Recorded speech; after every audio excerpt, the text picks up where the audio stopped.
जय हिंद साथियों, स्वागत है आप सभी का आपके अपने YouTube प्लेटफॉर्म शिक्षा संकल्प पर। आशा करता हूं कि आप लोग बहुत ही बेहतर होंगे और यूपी बीएड प्रवेश परीक्षा 2023 की तैयारी में मेहनत के साथ लगे होंगे। साथियों, आज की इस वीडियो के माध्यम से सामान्य ज्ञान के लगभग 25 मोस्ट इम्पॉर्टेंट क्वेश्चंस को कवर करने वाले हैं, जो कि यूपी बीएड एंट्रेंस एग्जाम 2023 के लिए इम्पॉर्टेंट सिद्ध होंगे। आइए इस वीडियो को स्टार्ट करते हैं। अगर आप चैनल पर नए हैं और यूपी बीएड प्रवेश परीक्षा 2023 की तैयारी में लगे हैं तो जरूर जुड़ें, निश्चित रूप से आपको यहां से हेल्प मिलेगी। पहला प्रश्न देखिएगा, निम्नलिखित में से कौन सी ग्रीन हाउस गैस नहीं है?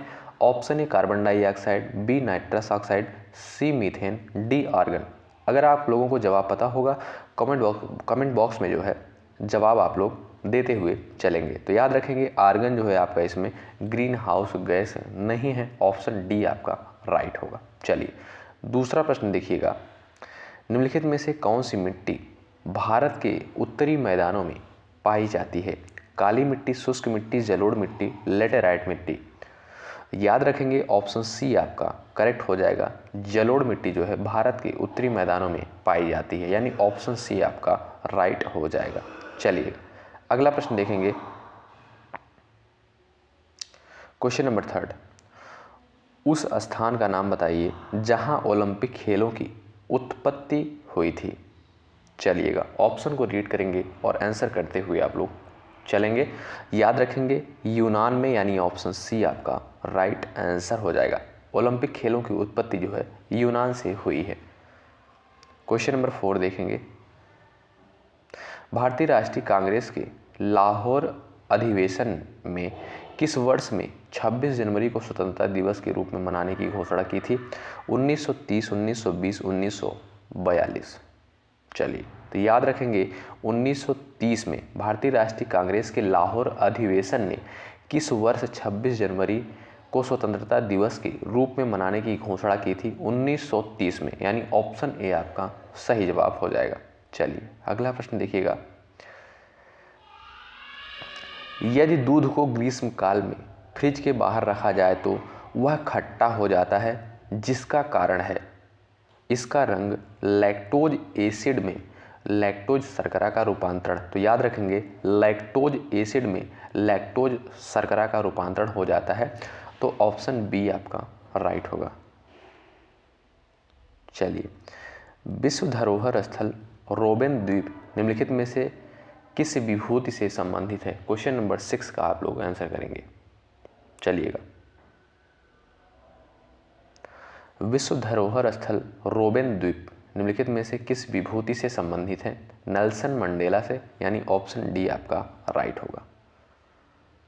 चलिए अगला प्रश्न देखिए, 1977 में भारतीय जनसंघ बीजेएस की स्थापना निम्नलिखित में से किसने की थी? ऑप्शन को रीड करिए और आंसर करिए। Question number 7।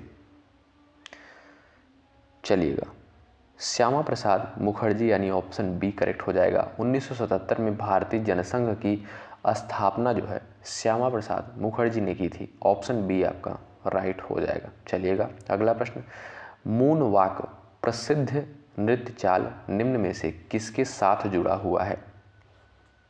चलिएगा भाई आंसर करिएगा क्वेश्चन नंबर 8 का। मून वॉक प्रसिद्ध नृत्य चाल निम्न में से किसके साथ जुड़ा हुआ है? माइकल जैक्सन के साथ, यानी ऑप्शन डी करेक्ट हो जाएगा। ऑप्शन डी आपका राइट होगा। आइए अगला प्रश्न देखिएगा, किस आंदोलन का नेतृत्व मोहम्मद अली और शौकत अली ने किया था? चलिए क्वेश्चन नंबर 9, किस आंदोलन का नेतृत्व मोहम्मद अली और शौकत अली ने किया था? क्वेश्चन नंबर 9 का आप लोग आंसर करेंगे। खिलाफत आंदोलन, यानी ऑप्शन बी आपका राइट हो जाएगा। ऑप्शन बी आपका करेक्ट हो जाएगा। चलिए अगला प्रश्न देखिए, हमारे भोजन में आयोडीन युक्त नमक होना क्यों महत्वपूर्ण है? यह हड्डियों के निर्माण में मदद करता है, यह दृष्टि में सुधार करता है, यह थायराइड ग्रंथि के सुचारू संचालन में मदद करता है। तो हमारे भोजन में आयोडीन युक्त नमक का क्या कार्य होता है? यह थायराइड ग्रंथि के सुचारू संचालन में मदद करता है। ऑप्शन सी आपका करेक्ट जवाब होगा। चलिएगा अगला प्रश्न देखेंगे, भारत के रियासतों के एकीकरण में किसने निर्णायक भूमिका निभाई थी? Question number 11। आंसर करिएगा। भारत की रियासतों के एकीकरण में किसने निर्णायक भूमिका निभाई थी? सरदार वल्लभ भाई पटेल जी ने। ऑप्शन सी करेक्ट होगा। नेक्स्ट क्वेश्चन, खाने के बाद पेट में होने वाली एसिडिटी को किसे लेने से खत्म किया जा सकता है? Baking soda. ऑप्शन सी आपका करेक्ट हो जाएगा। ऑप्शन सी आपका राइट आंसर हो जाएगा। अगला प्रश्न देखेंगे, भारतीय संविधान में मौलिक कर्तव्यों को कौन से संशोधन द्वारा शामिल किया गया था? मोस्ट इंपॉर्टेंट क्वेश्चन, भारतीय संविधान में मौलिक कर्तव्यों को कौन से संशोधन द्वारा शामिल किया गया था? 42वें संविधान संशोधन द्वारा, यानी ऑप्शन डी आपका राइट हो जाएगा। 42वें संविधान संशोधन के द्वारा शामिल किया गया था मौलिक कर्तव्य को। कोणार्क सूर्य मंदिर कहाँ स्थित है? कोणार्क सूर्य मंदिर जो है याद रखेंगे उड़ीसा में, यानी ऑप्शन बी करेक्ट हो जाएगा आपका। आइए, छत पर वर्षा जल संचयन शुरू करने वाला पहला भारतीय राज्य कौन सा है? असम, तमिलनाडु, राजस्थान, केरल। चलिएगा, क्वेश्चन नंबर 15 का आंसर करेंगे। छत पर वर्षा जल संचयन शुरू करने वाला पहला भारतीय राज्य तमिलनाडु, यानी ऑप्शन बी आपका राइट हो जाएगा। ऑप्शन बी आपका करेक्ट होगा। आइए नेक्स्ट क्वेश्चन देखते हैं। ब्रिटिश सरकार द्वारा भेजे गए साइमन कमीशन का बहिष्कार किया गया क्योंकि सदस्यों के बीच मतभेद थे।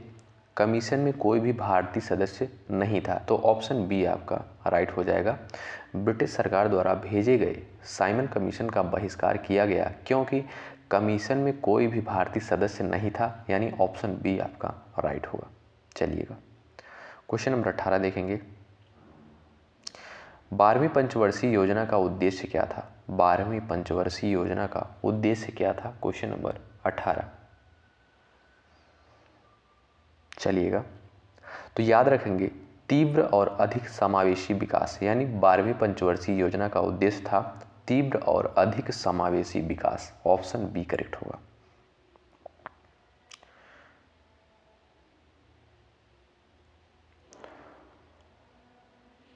अगला क्वेश्चन देखेंगे, संपत्ति के अधिकार को भारतीय संविधान के किस संशोधन द्वारा मौलिक अधिकारों की सूची से हटा दिया गया था?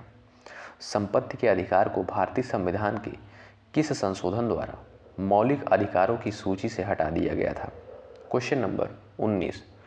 तो याद रखेंगे 44वां संविधान संशोधन के द्वारा जो है ऑप्शन ए आपका राइट आंसर हो जाएगा। ऑप्शन ए आपका करेक्ट हो जाएगा। लास्ट में आप लोग जरूर बताइएगा कितने प्रश्नों को करेक्ट किया है। कागजी शिल्प साझी की उत्पत्ति भारत के निम्नलिखित में से किस स्थान पर हुई? Question number 20। कागजी शिल्प साझी की उत्पत्ति भारत के निम्नलिखित में से किस स्थान पर हुई? Question number 20 Mathura. याद रखेंगे ऑप्शन बी आपका सही जवाब होगा। इमली में मौजूद अम्ल का नाम बताइए। क्वेश्चन नंबर 21 टार्टरिक अम्ल, यानी जो है आपका ऑप्शन बी करेक्ट हो जाएगा। टार्टरिक अम्ल। ओलंपिक बैडमिंटन एकल क्वार्टर फाइनल में पहुंचने वाली पहली भारतीय महिला खिलाड़ी कौन थी? क्वेश्चन नंबर 22 तो साइना नेहवाल, यानी ऑप्शन सी आपका करेक्ट आंसर हो जाएगा। उम्मीद करता हूं साथियों आप लोग इन प्रश्नों को सही कर रहे होंगे। सच्चिदानंद सिन्हा के स्थान पर भारत की संविधान सभा का अध्यक्ष कौन बना?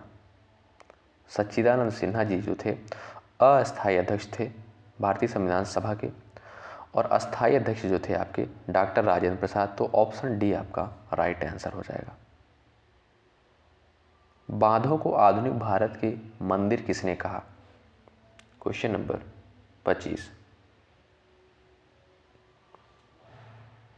पंडित जवाहरलाल नेहरू ने, यानी ऑप्शन डी आपका राइट हो जाएगा। भारत का लौह पुरुष किसको कहा जाता है?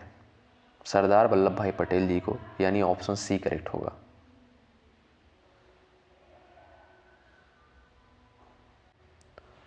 सौरमंडल की खोज किसने की? कॉपरनिकस ने। याद रखेंगे ऑप्शन ए करेक्ट हो जाएगा आपका। तो साथियों आज की इस वीडियो के माध्यम से हमने यूपी बीएड प्रवेश परीक्षा 2023 के लिए लगभग 25 प्रश्नों को कवर किया था, जो कि इम्पॉर्टेंट प्रश्न हैं। तो आप लोग ज़रूर कवर करें और बताएं कि आप लोगों ने कितने प्रश्नों को करेक्ट किया है। बहुत बहुत धन्यवाद अंत तक बने रहने के लिए। जय हिंद, जय भारत।